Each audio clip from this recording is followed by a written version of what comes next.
Hello strategy fans, Tom here from LT Gaming, and today I'm diving into Yield Fall of Rome, which has just emerged from early access with its 1.0 full release. A massive thank you to Daedalic Entertainment for sponsoring this video and supporting the channel. And if you like what you see in this video, click the link in the description below to go and check out the game. Now, many of you probably haven't heard of this game because it's a bit of an undiscovered gem with only around 120 reviews on Steam.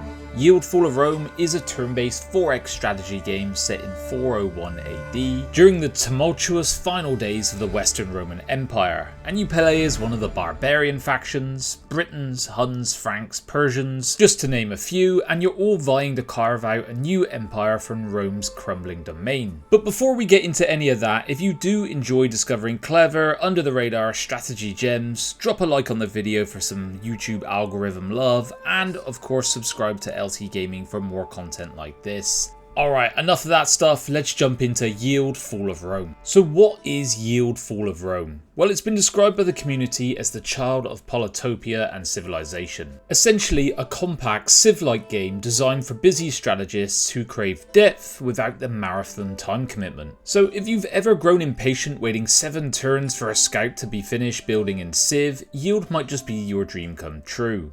And the 1.0 launch is a big milestone, adding a ton of features and polish over the early access version.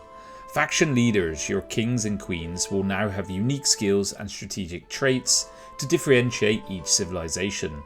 All 8 playable factions have received complete story campaigns, previously only a few had them, alongside new game modes like 10 special Divine Challenge scenarios and an all new hard mode for extra difficulty. There's also a custom campaign generator for endless replayability with random objectives. Multiplayer has had a boost too, live lobbies, in-game chat, co-op modes, and leaderboards are now in place. And finally, on top of that, there's a lot of fresh content, over 10 new buildings, new unit skills, achievements, plus a major UX UI overhaul to make everything smoother and more intuitive. It's a hefty update that's going to elevate Yield Fall of Rome to a full-fledged release. Yield Fall of Rome bills itself as a focused 4x, so it still has that classic explore, expand, exploit and exterminate loop, but it's condensed down into a neat package. In many scenarios, matches have a turn cap, often around 50 turns, and the win condition is a race for crowns, and you earn these by holding key locations, capturing settlements or meeting scenario objectives. So think of it a bit like a board game. You're not grinding through 300 turns, but you're racing for points and each turn matters. City building is very streamlined, so there's no herding workers across the map to improve every tile. If you've got the gold and the tech, you just click a resource tile and drop the improvement instantly. And on the note of tech, there is no separate science income here, which is usual in these games. Research is bought directly with gold, so it's a one currency economy for tech units and buildings. It keeps things clean and forces tough decisions.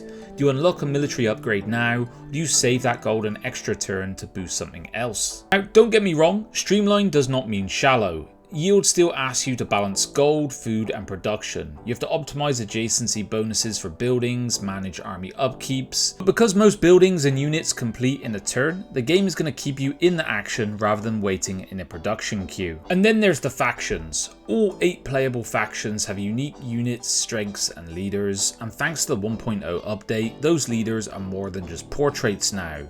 Your king or queen appears on the map as a hero unit, can gain experience across a campaign, and comes with their own special abilities. It's a neat touch that makes each faction feel genuinely different, something early access players specifically asked for. I'm a big fan of campaigns in this game. Each faction has its own multi-mission story, and your decisions in one scenario can carry over to the next. Or if you want to go freeform, the custom campaign generator can spit out endless procedural objectives and maps. Combine this with the new Divine Challenge scenarios and there is a surprising amount of content here for such a small scale 4x. And yes, this one also has multiplayer, so you can play live or asynchronously via the play by cloud option, with each player having up to 24 hours to take their turn. This is absolutely great for people like Luke and myself. When we are on different schedules, we can still get a game of something like this in. So let's sum up for you LT gamers the strengths and weaknesses of Yield Fall of Rome. One of the great things about this game is how confidently it sticks to its lane. It's not trying to be a Civ game, it's aiming for a tight, purposeful 4x session that's going to respect your time. And that's pretty rare in the genre, and this is why I keep calling it a hidden gem. The pacing is spot on, turns matter, and you're never just clicking end turn to see what happens. There's faction diversity, much richer now with the 1.0 release, unique units and leaders, campaign variety plus procedural and challenge modes, and it means there's a lot to chew on here despite the short match lengths. Throw in the cool multiplayer options on top and this game is a huge win for anyone who wants strategy but on a time limitation. Now onto the other side of the things, of course this tight scope is not going to be for everyone. If you live for sprawling 20-hour plus 4x campaigns with layer upon layer of complexity, this might feel too compact. Maps are smaller, the tech tree is shorter, and there's less late game escalation. And because of that, it can be very difficult too. If you get a bad start against an aggressive AI, they can snowball very quickly. I love that challenge, but some can find it a little bit brutal. If I had to place Yield Fall of Rome on the 4x map of the world, I'd put it right in the sweet spot between Battle of Polytopia and Civilization, as I said at the beginning. It's faster and more streamlined than the Civ series, no bloated turn counts, no sprawling menus. But there's more tactical meat than Polytopia thanks to its resource economy, adjacency bonuses, and unique faction abilities.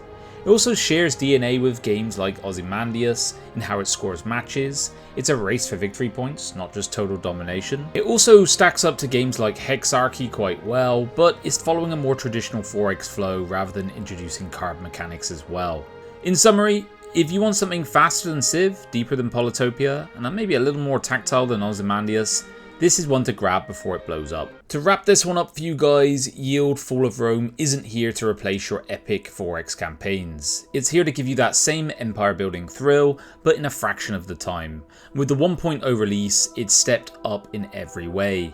Richer factions, varied campaigns, a sharper UI, a significant amount of content to boot. It's a rare find in the 4x space, an undiscovered gem that's easy to pick up, quick to play, and satisfying to master. If this sounds like your cup of tea guys, check it out right now, click the link below and check out the Steam page. Big thanks again to Daedalic Entertainment and Yield Fall of Rome for sponsoring this video. Of course, if you enjoy this video, drop us a like, help us get out there on YouTube, and of course subscribe for more gaming content. Okay guys, see you on the next one.